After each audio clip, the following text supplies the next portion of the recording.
قرآن کو تم نے چھوڑا ہے میرے عزیزوں، جس کی وجہ سے آج ہماری حالات ہے۔ کاش ایک بار قرآن پھر سے اٹھا لو۔ میں قسم رب ذوالجلال کی، اللہ تبارک و تعالیٰ کا وعدہ تمہیں یاد دلا رہا ہوں۔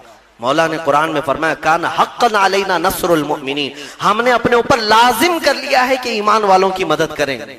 ہم نے ابھی قرآن میں پڑھا ہے ان یکم منکم 20 صابرون یغلبوا 200، اگر تم میں 20 لوگ صبر والے آ جائیں، مولا فرماتا ہے میں 200 پر انہیں بھاری کر دوں گا، 200 پر بھاری کر دوں گا۔ یہ سب وعدے تمہارے لیے ہیں، لیکن اب کیا ہوگا؟ اسی لیے کسی شاعر نے کہا تھا اب فقط شور مچانے سے نہیں کچھ ہوگا، اور یوں ہی ہونٹوں کو ہلانے سے کچھ نہیں ہوگا۔ تمہیں اب اس قرآن پاک کو اٹھا کر دیکھنا ہوگا کہ عملی زندگی کیا ہے۔ بڑے بڑے سائنسدان، بڑے بڑے مورخین قرآن پڑھتے رہے، آج بھی پڑھ رہے ہیں اور تحقیقات کر رہے ہیں۔ افسوس ہے کہ ہماری قوم میں ایک بڑا طبقہ قرآن سمجھنا تو دور کی بات ہے، پڑھنا بھی نہیں جانتے۔ جو پڑھنا نہیں جانتے، یہی تو حال ہے کہ ہم نے دیکھا ہے بڑی بڑی محفلیں، تمہیں قوالی میں تو اتنا جوش آتا ہے، تھرکتے رہتے ہو، ناچتے رہتے ہو، کون سا جوش ہے؟ ہاں تم یہاں پر کسی محفل میں بیٹھ کر کے کچھ اشعار سنو تو تمہارے جسم میں وجد آنے لگتا ہے۔ بعض لوگ یہ کہتے ہیں یہ وجد ہے، وجد ہے۔ ارے اللہ کا کلام سن کر کوئی وجد نہیں آیا، قرآن پاک سننے کے بعد تمہارے رونگٹے کھڑے نہیں ہوئے، کیا کھڑے ہوں گے؟ سمجھ میں آتے تو نا۔ قرآن کی آیتیں آج بھی پتھر دلوں کو بھی پانی کر دیتی۔ تمہیں پتا ہے فضیل بن عیاض اپنے زمانے کے بڑے ڈاکو، بغداد کے راستے پر جو بھی قافلہ گزرتا لوٹ مار کرتے تھے، لیکن ایک قاری قرآن اونٹ پر بیٹھ کر تلاوت کرتے ہوئے جا رہا تھا اور 27ویں پارے کی آیت تلاوت کر رہا تھا، الم یأنی للذین آمنوا ان تخشع قلوبہم لذکر اللہ، کیا ایمان والوں کو ابھی وہ وقت نہیں آیا کہ اللہ کے ذکر سے ان کا دل ڈولنے لگ جائے، ہلنے لگ جائے، وہ توبہ کر لیں؟ اتنی آیت سنی تھی فضیل بن عیاض کے ہاتھ کانپنے لگے۔ کیوں؟ عربی سمجھتے تھے، ڈاکہ زنی کرتے تھے لیکن عربی معلوم تھی۔ لیکن ایک قاری قرآن سے جب یہ آیت سنی، دل پر ایسے گزرنے لگے، ہتھیار پھینک دیا، ساری چیزیں پھینک دی اور چیخنے لگے آن لنا ربنا، آن لنا ربنا، اے ہمارے رب وہ وقت آ گیا، وہ وقت آ گیا، مجھے تو اپنی بارگاہ میں لے لے۔ اور پھر ایسی توبہ کی، ایسی توبہ کی، اللہ اکبر۔ اس کے بعد جو ان کی زندگی میں تبدیلی آئی جانتے ہیں؟ فضیل بن عیاض اولیاء کرام کی جماعت میں سند کا نام ہے۔ اتنا بڑا مقام ہے کہ سیدنا غوث اعظم عبد القادر جیلانی رضی اللہ تعالیٰ عنہ بھی ادب کیا کرتے تھے۔ فضیل بن عیاض کا نام آئے، وہ کس سے ان کی زندگی بدلی؟ قرآن کی آیت نے بدل دیا۔ آج بھی قرآن پاک سمجھ جاؤ تو تمہاری آنکھیں بہنے لگ جائیں۔ یہاں تو تراویح کی 4 رکعت جسے بھاری لگتی ہو وہ قرآن کیا سمجھے گا؟ ہاں لوگوں کو ایسا ہی لگتا ہے کہ بالکل شتابدی ایکسپریس والی جہاں تراویح ہوتی ہے وہاں پڑھنا چاہیے، 15 منٹ میں پورا ہو جائے، کچھ بھی پڑھتا رہے، عربی پڑھے کہ چائنیز پڑھے کہ جرمنی پڑھے، ہاں بس یہ ہے کہ تڑ جلدی سے نکال دے۔ مسلمانوں کیا یہ بوجھ ہے تراویح جس کو تم اپنے کندھوں سے ہٹا کر بھاگنا چاہتے ہو؟ مزاج تو یہ بناؤ کہ قرآن ہمیں ویسا سنایا جائے جیسے رسول پاک کے زمانے میں سنایا جاتا۔ قرآن سنے تو ہمیں رسول پاک کا مدینہ یاد آ جائے۔ قرآن کے نغمات آج بھی اس کی قراتیں لوگوں کو رلا دیتی ہیں، تمہیں اندازہ بھی نہیں ہے۔ کئی انگریز مصر میں نے دیکھا ہے، کئی انگریز جن کو قرآن سنایا گیا اور انہیں معلوم تھا تو وہ رو پڑے۔ ایک فرانس کا بہت بڑا ڈاکٹر تھا اسکندریہ میں، ایک ہمارے بڑے شیخ ہیں، وہ قرآن کی تلاوت کرتے تھے تو وہ اپنی ڈاکٹریٹ پہ بڑا فخر کرتا تھا، صرف وہ حضرت کی قرآن کی تلاوت سننے کے لیے وہ باہر کھڑا رہتا۔ کئی دن کے بعد وہ ساری چیزیں چھوڑ کر کے اندر آیا اور کہا اس کی جو مٹھاس ہے اور اس کی جو لذت ہے مجھے دنیا میں کہیں نہ ملی، مجھے اسی دامن میں داخل کر لیا جائے۔ کئی ایسے لوگ ہیں جنہوں نے قرآن پاک کو سن کر کے اپنی زندگیاں بدل لی۔ تمہیں کیا ہو گیا؟ قرآن کو اتنا اوپر رکھ دیا کہ ہاتھ بھی نہ جائے۔ تمہارے فریج اور ٹیویاں تو صاف ہوتی ہیں، قرآن پر تو پتہ نہیں کتنی گرد و غبار لگی ہوئی۔ ہاں ابھی رمضان میں اس کو صاف کر دیا ہوگا، اٹھایا ہوگا۔ قرآن تم کب اٹھاتے ہو؟ قسم کھانے کے لیے، جھگڑا ہو جائے دیکھو میں قرآن کی قسم کھا رہا ہوں، یا پھر کب قرآن اٹھاتے ہو؟ جب کسی کی میت ہو جائے جلدی لاؤ قرآن۔ ارے یہ زندوں کے لیے اترا ہے قرآن، مردوں کے لیے نہیں۔ قرآن زندوں کے لیے نا، ہاں مردوں کو ایصال ثواب تو ضرور کرائیں گے ہم، فائدہ تو پہنچے گا تلاوت کا، لیکن یہ ایصال ثواب کے لیے ہی نہیں، قرآن کہتا ہے ھدی للمؤمنین، مومنوں کی ہدایت کے لیے آیا ہے۔ ہدایت چھوڑ کر کے تم دکان کی اوپننگ کے لیے، گھر کی ٹھنڈک کرانا ہے، اوپننگ کرانا ہے، اور پھر ماں باپ کی میت ہو گئی ہے، اور پھر کیا ہے، جھگڑے میں قسم کھانا ہے، یہی ساری چیزیں قرآن اٹھانے کی ہے۔ قرآن عظیم اللہ تعالیٰ کا وہ عظیم تحفہ ہے کہ پوری زندگی بھر اس پر رشک کرو گے تو بھی کم ہے۔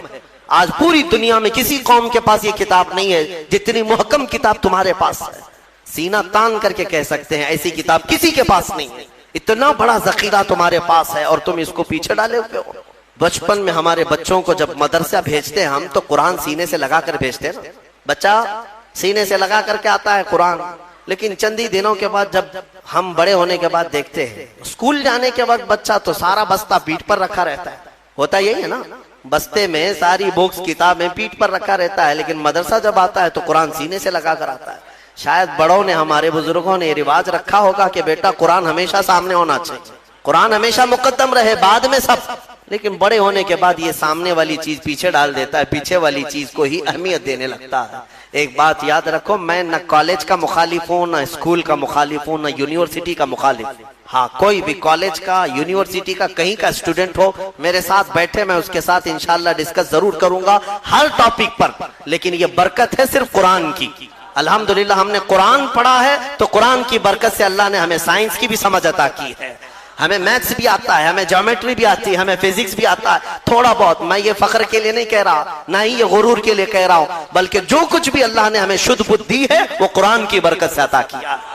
اور اعلیٰ حضرت فاضل بریلوی رضی اللہ تعالیٰ عنہ خود فرماتے ہیں ایسی ایسی کتابیں انہوں نے لکھ رکھی ہیں کہ آج کی بڑی بڑی یونیورسٹیوں کے پروفیسر حل نہیں کر پا رہے ہیں، ان کے میتھس کے بڑے بڑے ٹف فنڈے نہیں حل کر پا رہے ہیں۔ قبلہ پہچاننے کے علوم آج بھی کتاب لکھی ہوئی ہے، جیومیٹری پر لکھی ہوئی ہے، علم رمل پر، علم جفر پر اور زیجات پر، ایسے ایسے علم ہے جس کے نام بھی تم نے نہیں سنے ہوں گے۔ اور اعلیٰ حضرت یہ کہاں جا کر پڑھے تھے، کون سے مدرسے میں؟ یہ فن، یہ علوم آج پورے ہندوستان کے مدرسوں میں نہیں پڑھائے جاتے۔ اعلیٰ حضرت کہاں سے پڑھے؟ خود فرماتے ہیں یہ صرف اور صرف قرآن اور حدیث رسول کی برکت ہے۔ رسول پاک صلی اللہ تعالیٰ علیہ وسلم کے قدموں میں جو ہو گیا، ہر علم خیرات میں ملا۔ میں یہ کہتا ہوں کہ نوجوانوں ضرور جاؤ، اسکول جاؤ، کالج جاؤ، یونیورسٹیوں میں جاؤ، ٹاپ کرو، پوری یونیورسٹی کو ٹاپ کرو، لیکن عقیدہ اور یقین یہ ہونا چاہیے کہ تم دنیا میں اگر عروج پر پہنچو گے تو شروعات تمہاری الحمدللہ رب العالمین سے ہونی چاہیے۔ یہاں سے ہو تو پھر دیکھو اللہ تعالیٰ تمہیں ترقی بھی دے گا اور برکت بھی عطا کرے گا۔ اللہ کریم ہمیں کہنے سننے سے زیادہ عمل کی توفیق عطا فرمائے۔ قرآن عظیم کی برکتیں اللہ تعالی ہم سب کو عطا فرمائے۔ ایک سوال ہے، یہ ہر نماز کے بعد یہاں پر جو تسبیح پڑھی جاتی ہے سبحان اللہ وبحمدہ سبحان اللہ العظیم وبحمدہ استغفر اللہ، یہ بخاری شریف کی حدیث ہے، بخاری شریف کی حدیث ہے، صحیح کتاب۔ حضور پاک صلی اللہ تعالی علیہ وسلم نے فرمایا جس نے دن میں یہ 100 مرتبہ پڑھ لیا، دن بھر جو کچھ بھی کیا گیا تھا سب اللہ معاف فرمائے گا۔ تو رواج یہ دیا جاتا ہے کہ 5 وقت کی نمازوں میں اگر تم سے 50 یا 55 مرتبہ ہو جائے، 11 مرتبہ پڑھتے ہیں، باقی کا بچا ہوا اپنے رات میں سونے کے وقت پڑھ لو تاکہ دن بھر کی خطائیں معاف ہو جائیں۔ اور بخاری شریف کی سب سے آخری حدیث جس پر ختم بخاری ہوتی ہے اور اس کی تلاوت کے وقت دعائیں قبول ہوتی ہیں، بزرگوں نے فرمایا بخاری شریف کا جب ختم ہوتا ہے نا، جیسے ختم قرآن بھی ہے نا، شب قدر کو ختم قرآن کی محفل ہوتی ہے، بخاری شریف کی ختم کی بھی محفل ہوتی، اور بزرگوں نے فرمایا ختم بخاری کے وقت جو حدیث آخری پڑھی جاتی ہے اس وقت مجمع میں جو بھی دعا کرے گا اللہ اس کی دعا قبول کرے گا۔ وہ کیا پڑھی جاتی ہے بخاری شریف کی آخری حدیث؟ میرے آقا صلی اللہ علیہ وسلم نے فرمایا کلمتان حبیبتان الی الرحمن خفیفتان علی اللسان ثقیلتان فی المیزان سبحان اللہ وبحمدہ سبحان اللہ العظیم۔ میرے آقا فرماتے ہیں 2 کلمے ایسے ہیں جو رحمان کو سب سے زیادہ پیارے ہیں اور زبان پر سب سے ہلکے ہیں اور میزان میں سب سے بھاری ہیں۔ زبان پر بہت ہلکے ہیں، میزان پر سب سے بھاری ہیں۔ وہ 2 کلمے کیا ہیں؟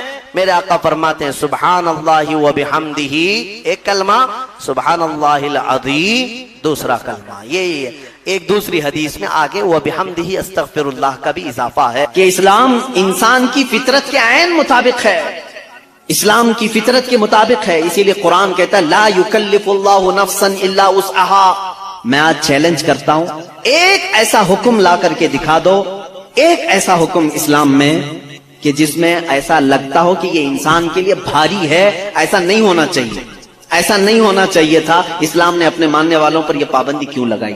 ان کے پاس کیا ہے معلوم ہے؟ مخالفین اسلام کے پاس اگر وہ لائیں گے کوئی چیز تو یہ کہیں گے کہ اسلام سال میں ایک مرتبہ پورے مہینے بھر لوگوں کو بھوکا کیوں رکھتا ہے، بھوکا کیوں رکھتا ہے، جبکہ یہ انسان کی فطرت کے خلاف ہے. انسان کھانا پانی پسند کرتا ہے اور آپ اس کے کھانے پانی کو روک رہے ہیں. تو میں پہلا جواب تو یہ دوں گا کہ روزے رکھنے سے کتنے مسلمان مر گئے. پہلی بات یہ ہے، اگر ہر سال ایک مہینہ رمضان میں اسلام اپنے ماننے والوں کو روزے رکھواتا ہے تو پھر یہ مسلمانوں کا صفایا ہوتے رہنا چاہیے. اگر یہ صحت کے خلاف ہوتا تو، اگر یہ ہمارے جسم کے خلاف ہوتا روزہ رکھنا، تو اسلام میں ہر سال رمضان کے ٹائم پہ لاکھوں کی موت ہو جانا چاہیے. بھوک سے مر گئے، بھوک سے مر گئے. اب تک تو اسلام ہی نہیں ہوتا 1400 سال سے. میرے عزیزو، اب میں آؤ ان کی نقلی دلیل بھی اگر بتا دوں. نقلی کا مطلب نقل کی ہوئی. ان کے جو ریسرچ اسکالر ہیں انہوں نے خود کہا ہے. آج میں 2-4 روز سے ڈائٹنگ پلان دیکھ رہا تھا کہ ڈائٹنگ پلان میں کیا ہوتا ہے جسم کو صحیح رکھنے کے لیے، فاسد مادات کو دور کرنے کے لیے. تو ایک بڑے ڈاکٹر کی ویب سائٹ میں پڑھ رہا تھا. اس ڈاکٹر نے 2 چیزیں کی ہیں، 2 چیزیں اس نے رکھی ہیں کہ اگر اپنے جسم کو 80 سال تک زندہ رکھنا اور صحت مند رکھنا چاہتے ہو تو 2 چیزوں کو اپنا لو کہ ہفتے میں 1 دن صبح سے لے کر شام تک اپنے جسم میں کچھ بھی نہ ڈالو. یہ ڈائٹنگ پلان میں ہے موجود. کچھ نہ ڈالو، صرف پانی پر رہو. اور ایک ڈاکٹر نے یہ لکھا ہے کہ گرینری، جتنی بھی گرین چیزیں ہیں، سبزیاں ہیں یا پھل ہیں، صرف صبح اور شام میں ہفتے میں 1 مرتبہ ایسا استعمال کرو، تمہاری صحت برقرار رہے گی. ٹائمز آف انڈیا ہندوستان کا بڑا چلنے والا اخبار ہے. اس کے پیج میں بھی موجود ایک ریسرچ شائع کی گئی تھی جس میں ایک ڈاکٹر کا یہ دعویٰ تھا، ہمارا ڈاکٹر نہیں، پھر اگر کوئی مسلمان ڈاکٹر اعلان کرتا تو پھر ایک طرفہ والی بات ہوتی. نان مسلم ڈاکٹر نے اپنے ریسرچ میں یہ کہا ہے کہ ہم نے بہت غور سے دیکھا کہ صبح سورج نکلنے سے پہلے سے لے کر شام سورج ڈوبنے تک اگر کوئی 1 مہینے تک اس طرح بھوک برداشت کر سکتا ہے تو اسے کینسر نہیں آئے گا. اس نے کہا ہے کہ کینسر کا اس چیز میں علاج دیکھا گیا ہے کہ جسم کے اندر کے فاسد مادے نکل جائیں. میں پھر چیلنج کرتا ہوں، اور لاؤ کوئی دوسری بات جس میں ایسا کوئی حکم ہو اسلام کا جو انسانوں کے لیے بھاری ہے. تم ڈھونڈ کر کے روزے لے کر کے آئے تھے، روزے لے کر کے آئے تھے. اور پھر اگر یہ کہتے ہیں تو ان میں سے جو ادھر ادھر کے لاتے ہیں چھوٹی چھوٹی سی چیزیں، ایک بڑا طبقہ ہے جو اسلام کی کمیاں ڈھونڈنے کے لیے اپنی پوری زندگی خرچہ کر رہا ہے. ہمارے پاس وہ ساری چیزیں.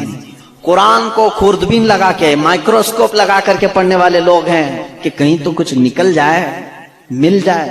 ارے میاں یہ کام تو عرب والے بھی کر چکے اس وقت، ان کو نہیں ملا، تم جاہلوں کو کیا ملے؟ وہ عرب تھے، عربی دان تھے، وہ نہیں لا سکے اس زمانے میں. خیر، اب اسلام کی اور کون سی چیز ایسی جو بھاری لگتی ہے تمہیں؟ کون سی؟ کہا یہ کیا ہے، صبح صبح اٹھا دیتے ہیں فجر کے وقت، انسان کے لیے بھاری ہے. اور ایک مستشرق ہے، مستشرق اس کو کہتے ہیں جو اسلام کی تعلیمات پوری حاصل کرتے ہیں لیکن ہوتے یہودی اور عیسائی. اس میں سے ایک نے کہا، اعلان کیا کہ اسلام میں یہ زیادتی لگتی ہے مجھ کو کہ صبح کی نیند بہت اچھی ہوتی ہے اور اس وقت یہ اٹھا دیتا ہے، اور ان کے اوپر پابندی فرض ہے، وہ بھی ایسا نہیں کہ مستحب ہے، کرو تو چلے، نہیں کرے تو چلے. اس نے دعوے میں یہ بھی لکھا ہے کہ یہ میں اپنے سے نہیں کہتا کہ یہ بھاری ہے، بلکہ خود مسلمان بھی یہ کہتے ہیں، وہ فجر میں نہیں جاتے. اس نے سارے مسلمانوں کا حوالہ دیا اور لکھا کہ دیکھو جا کر کے ان کی مسجدوں میں فجر میں یہ لوگ نہیں آتے. اس کا مطلب ہے کہ یہ بھاری چیزیں جو اسلام نے ان کے اوپر ڈال رکھی ہے، یہ بھاری چیز ہے، اسلام نے ڈال رکھی ہے. مجھے اسی وقت فوراً یہ کلک ہوا کہ ٹھیک ہے، یہ تو ان لوگوں کی سستی اور کاہلی ہے جو انہوں نے اپنے طور پر اپنے جسم کو ایسا بنایا ہے. ورنہ فریش رہنے والے ہر انسان کو ہم نے دیکھا ہے کہ وہ فجر میں جاگنگ کے لیے نکلتا ہے. جو فریش رہنے والا ہے، جو اپنے جسم کو تندرست رکھتا ہے، ڈاکٹرز ہوں یا دیگر جو بڑے بڑے طبقے کے لوگ ہوں، سب کو ہم نے دیکھا کہ آپ ایکسرسائز کے لیے سب سے سوٹیبل وقت کون سا سمجھتے ہیں تو کہتے ہیں فجر کا وقت. صبح ٹھنڈی ہوا ہوتی ہے، جسم کے اندر بہت اچھی فیلنگ آتی ہے. میرے عزیزوں بتاؤ، آخر اسلام نے اپنے ماننے والوں پر احسان کیا ہے یا زیادتی؟ لوگ آتے ہیں ہمارے پاس، وظیفے، اس کا وظیفہ، بچے پیدا نہیں ہو رہے اس کا وظیفہ چاہیے، روزی میں برکت اس کا وظیفہ چاہیے، ہاں بہت سارے ٹینشن ہیں، وسوسے آتے ہیں اس کا وظیفہ چاہیے، بیماری نہ آئے اس کا وظیفہ چاہیے. اور حضور پاک صلی اللہ تعالی علیہ وسلم کی احادیث کا یہ بھی مفہوم ہے کہ حافظ قرآن، جو قرآن کے حلال کو حلال سمجھتا ہو، قرآن کے حرام کو حرام سمجھ کر اس پر عمل کرتا ہو، قیامت کے دن وہ اپنے خاندان کے ایسے 10 لوگوں کی سفارش کر کے جنت لے جائے گا جن پر دوزخ میں جانا واجب ہو گیا تھا. اپنے خاندان کے ایسے 10 افراد کو لے جانے کی اسے اجازت دی جائے گی. اور مجھے آج اس مصلی پر، محراب پر قرآن پاک کا دور سناتے ہوئے 23 سال گزر گئے. الحمدللہ یہ 23واں سال ہے میرا تراویح کا قرآن پاک، اور میرے خیال سے ہاشمی مسجد میں نے 6 سال سنایا ہے، یہ 6واں سال تھا مختلف مقامات پر. لیکن کبھی یہ موٹے قرآن کو، اتنا ضخیم قرآن اٹھا کر کے ہم دیکھتے ہیں تو یقین نہیں ہوتا کہ یہ پورا کا پورا سینے میں آیا کیسے، یہ محفوظ کیسے ہے. اور جب بندہ پڑھنے لگتا ہے حافظ قرآن، حقیقت میں بتاؤں، میں اپنی بات بتا رہا ہوں، باقی دوسرے حفاظ اکرام وہ بہتر جانتے ہیں، ہماری محنت سے کچھ نہیں ہوتا. جب پڑھنے کے لیے وہ کھڑا ہو جاتا ہے تو من جانب اللہ، خود اللہ تعالیٰ اس کی مدد فرماتا ہے. اگر اللہ رب العزت دروازے نہ کھولے تو وہ ایک آیت آگے نہیں بڑھ پائے گا. ہاں یہ رب تبارک و تعالیٰ کی طرف سے انعام ہے، اکرام ہے. میرے عزیزو، یہ قرآن یاد کرنے کے لیے جب بچے بھی کوشش کرتے ہیں تو 5 سال کے بچے بھی حافظ قرآن بنے، دنیا میں ریکارڈ ہے. اور آپ کو پتا ہے حضرت سیدنا مخدوم جہانگیر اشرف سمنانی رحمۃ اللہ تعالی علیہ 7 سال کی عمر میں قرات سبع یعنی 7 قراتوں کے ساتھ حافظ قرآن ہو چکے تھے. وہ بڑے بڑے علماء بھی نہیں آج 7 قرات جانتے ہیں. 7 قراتیں ہیں قرآن پاک کی، سب میں الگ الگ انداز ہے پڑھنے کے. اور وہ ایک عربی لینگویج جاننے والا، نحو اور صرف اور ان تمام امور کو جاننے والا یہ قرات سبع بہتر سمجھ سکتا ہے. عام لوگوں کے سمجھ میں نہیں آئے گی یہ چیزیں. وہ 7 سال کی عمر میں 7 قراتوں کے ساتھ حافظ تھے. میرے عزیزو، یہ قرآن آج بھی معجزہ ہے، سینوں میں یوں ہی نہیں آتا. بڑا ذہین بھی ہو اور رب تبارک و تعالیٰ کی مرضی نہ ہو تو اس کے سینے میں ایک پارا بھی نہیں آتا. اور کبھی ہم نے دیکھا ہے بڑا کند ذہن ہے، کچھ آتا نہیں ہے، اسکول میں 0 تھا لیکن قرآن حفظ کرنے پر لگا تو پورا حافظ قرآن بنا ہے. ایسے بھی میں جانتا ہوں جن کو 2+2 معلوم نہیں ہے لیکن حافظ قرآن ہو جاتا. یعنی اس قدر دیہات سے آئے ہوئے بچے تھے جن کو کچھ نہیں معلوم تھا لیکن قرآن پورا یاد تھا. یہ معجزہ ہے قرآن کا. اعلیٰ حضرت امام احمد رضا خان فاضل بریلوی رضی اللہ تعالیٰ عالم تھے، بڑے مفتی تھے. آپ اندازہ کریں 14 سال کی عمر میں وہ مفتی بن چکے تھے. 13 سال کچھ مہینے، جس دن وہ بالغ ہوئے اس دن پہلا فتویٰ انہوں نے لکھا ہے 14 سال کی عمر میں. بہترین عالم، بہترین مفتی، لیکن حافظ نہیں تھے. آپ قرآن کے حافظ نہیں تھے. کسی نے آپ کو خط میں القاب لکھا، حضرت علامہ مولانا حافظ و قاری احمد رضا خان صاحب، اس میں حافظ و قاری کا بھی لقب لگا دیا. دوسرے ہوں تو پھیل جائیں گے کہ جتنے لقب فری میں ملے اچھا ہی ہے. اعلیٰ حضرت نے دیکھا کہ میں حافظ ہوں نہیں اور لوگ مجھے حافظ سمجھ رہے ہیں. یہ شعبان کی آخری تاریخ تھی، شاید دوسرے دن سے رمضان شروع ہو رہا تھا. آپ نے اس خط والے کے گمان کے مطابق اپنے آپ کو اتارنے کے لیے عزم کر لیا کہ اس کے خط کا جواب بعد میں لکھوں گا، حافظ قرآن پہلے بنوں گا، کیونکہ اس نے حافظ کہا ہے، مجھے حافظ قرآن کہا. تو اعلیٰ حضرت کا معمول یہ تھا کہ روزانہ رمضان میں فجر سے لے کر کے شام تک ایک پارا یاد کرتے تھے اور تراویح میں ایک پارا سنا دیتے تھے. یہاں تک کہ 29ویں رمضان کو یا 27 کو آپ مکمل 1 مہینے کے اندر حافظ قرآن ہو گئے. 1 مہینے کے اندر حافظ قرآن، ہاں 1 مہینے میں وہ حافظ قرآن ہو گئے. قرآن کا یہ معجزہ ہے. اللہ تبارک و تعالیٰ وہ جس کے سینے میں چاہے اس کو عطا فرماتے. میرے عزیزو آج بھی بہت سارے ایسے بچے ہیں جو قرآن کو یاد کرتے ہیں بہت بچپن میں، اور ان کے ذہن کے دریچے ایسے کھل جاتے ہیں. آپ نے مولانا حارث صاحب کے پیچھے بھی تراویح پڑھی ہے، یہ ہمارے بھتیجے ہیں، انہوں نے تقریباً 4.5 مہینے میں پورا حفظ قرآن کی. الحمدللہ انہوں نے بھی ایک ریکارڈ قائم کیا تھا، اور اپنے سبق کے دوران انہوں نے 29واں پارہ 2 دن میں پورا پارہ سنایا تھا. آدھا پارہ ایک دن یاد کر لیا. تو یہ اپنے کمال کی بات نہیں، یہ اپنے کسب اور اپنے ذہن کی بات نہیں، رب تبارک و تعالیٰ کی عطا اور فضل. امام اعظم ابو حنیفہ کے ایک شاگرد ہیں امام محمد، یہ چھوٹی عمر میں امام اعظم کے پاس پڑھنے کے لیے آئے. داڑھی نہیں تھی، چھوٹے تھے. تو امام اعظم ابو حنیفہ رحمۃ اللہ علیہ کے پاس بڑے بڑے ان کے جو شاگرد تھے، علماء تھے، محدثین بیٹھتے تھے. اس میں ایک چھوٹی عمر کا لڑکا آیا ہے. تو امام اعظم نے ان کو ٹال دیا کہ جاؤ بعد، لیکن شوق اتنا تھا امام محمد کا کہ وہ ہٹنے کو تیار نہیں تھے.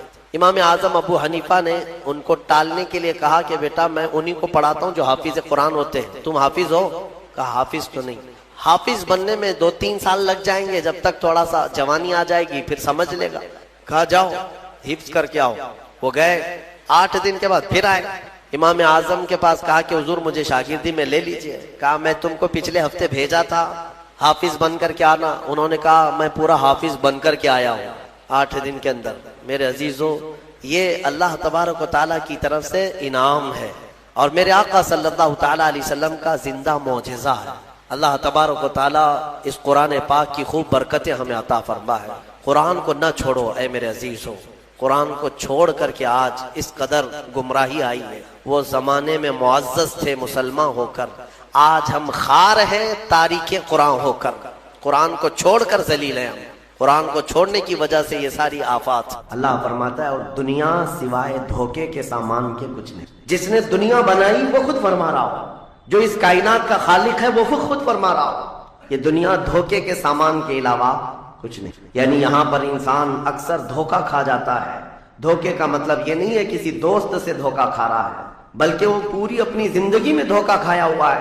جس چیز کو اسے حاصل کرنا تھا دنیا نے اس کا منہ موڑ کر کسی اور چیز میں لگا دیا ہے. یہ دھوکہ نہیں ہے تو اور کیا ہے؟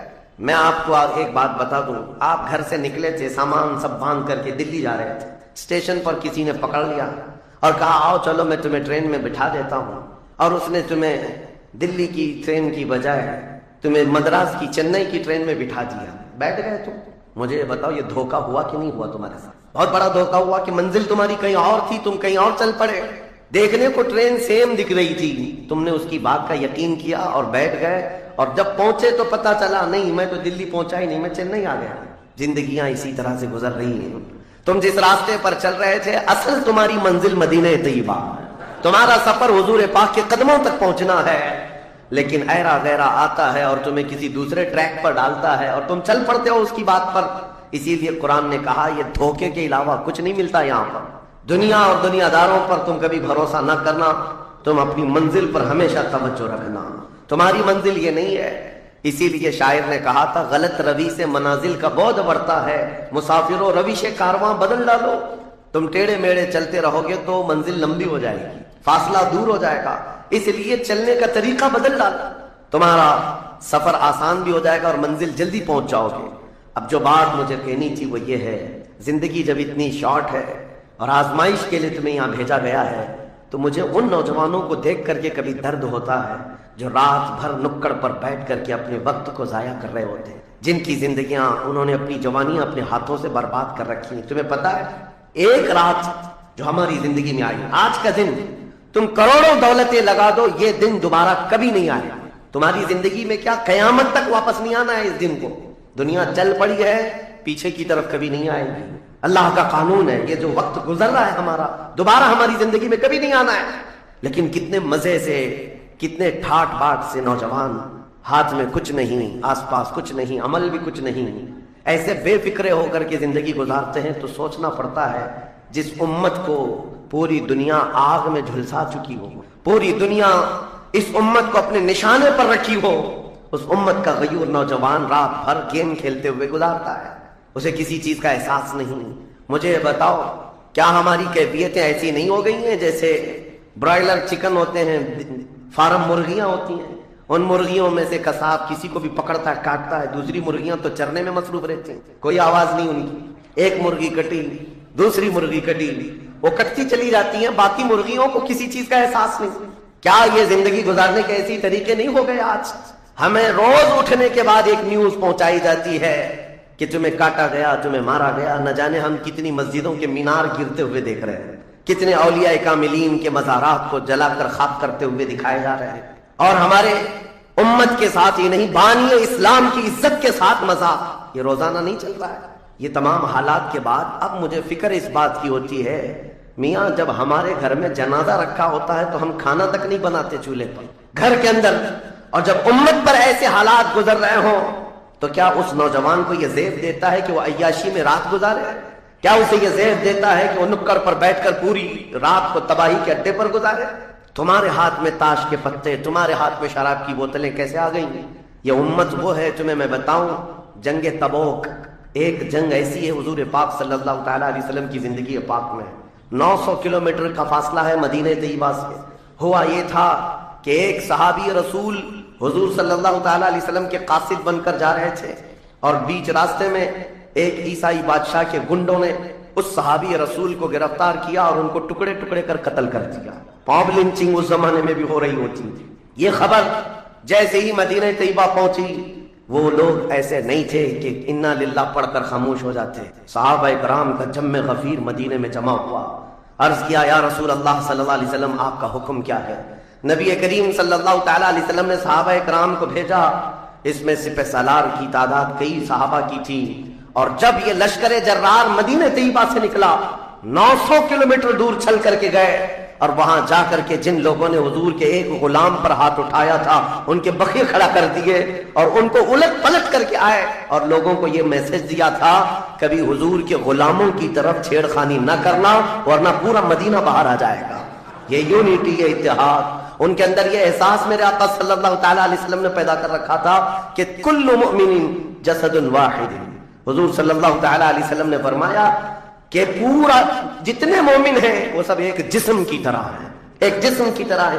اذا اشتکى عضو تداعى له سائر الجسد بالسهر والحمى، جیسے ایک پارٹ کو اگر درد ہوتا ہے تو پورے جسم میں بخار آتا ہے۔ مومنوں کی کیفیت یہ ہونی چاہیے، لیکن احساس دھیرے دھیرے ختم ہوتا چلا گیا۔ آج ہماری پستی کا ایک سبب یہ بھی بتایا جاتا ہے، جس کو شاعر نے کہا تھا قوت فکر و عمل پہلے فنا ہوتی ہے جب کسی قوم کی شوکت پہ زوال آتا ہے۔ سوچنے سمجھنے کی صلاحیت پہلے ختم ہو جاتی ہے، آدمی سوچتا نہیں سمجھتا نہیں، بس اپنے وقت کو ضائع کر رہا ہے، برباد کر رہا ہے، بیٹھا ہوا ہے، گپے لگا رہا ہے۔ میں آپ کو بتاؤں ہماری عمروں کا احتساب ہونا چاہیے، ہماری زندگی کو گن کر کے دیکھیں کتنے سال کے ہیں ہم، 25 سال 30 سال 35 سال 40 سال، اور اس کے بعد گنو ہم سے کیا ہو سکا ہے اس دنیا میں، ہم اس دنیا میں کیا کر چکے اب تک؟ ہم سے کچھ نہیں ہوا۔ اگر تاریخ میں آپ کو بتاؤں میرے عزیزوں،